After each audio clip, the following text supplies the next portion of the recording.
Hi, I'm Jules from Find the Gap Australia, and today we are covering session 2 of 6 on our growth mindsets series. Today, I'd really like to talk to you about persistence and how we get through setbacks and failures. Now, persistence is a really interesting thing for students. Some have plenty of persistence and lots of high self esteem around their mathematics, lots of confidence. Then we have some that are like, oh, I'm confident in this topic, but I'm not confident in that topic, right down to I can't do maths, I'm stupid, no one else gets it but me. They have a lot of challenges. And that word persistence, we can't even get engagement in order to see if there's any persistence there because they just won't give you that. So, growth mindset is really, really important when it comes to persistence. And it's really important when it comes to setbacks because people who have a growth mindset love challenge. They embrace it, they look for it, they just can't get enough of pushing themselves. And in mathematics, it means that when you get a problem that you don't know yet, you go and find out, or you want support, or you might go work with someone who's at a similar level to you, and your book actually looks more like an artist's scribble book than it ever does a maths book because all you're doing is trying to solve things that you're not quite sure of yet. And it's that looking for challenge that's really a key thing in achieving in mathematics.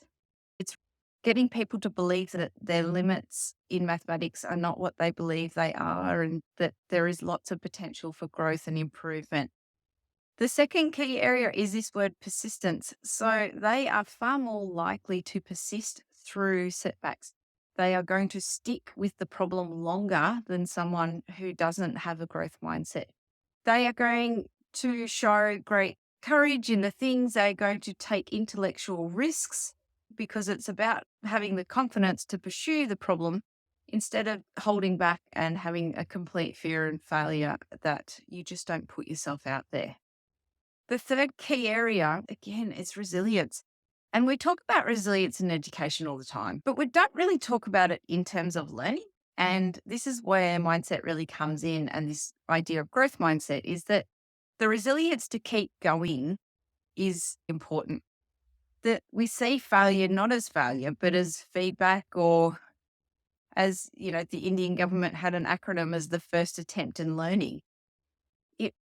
It's not a failure unless you stop. At that point, then yeah, okay, you didn't complete it and therefore you could deem it as a failure. But the only issue here was that you stopped.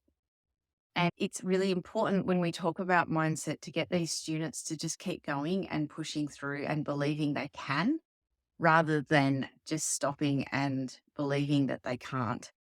Because sometimes the belief actually drives the behavior and therefore drives the outcome.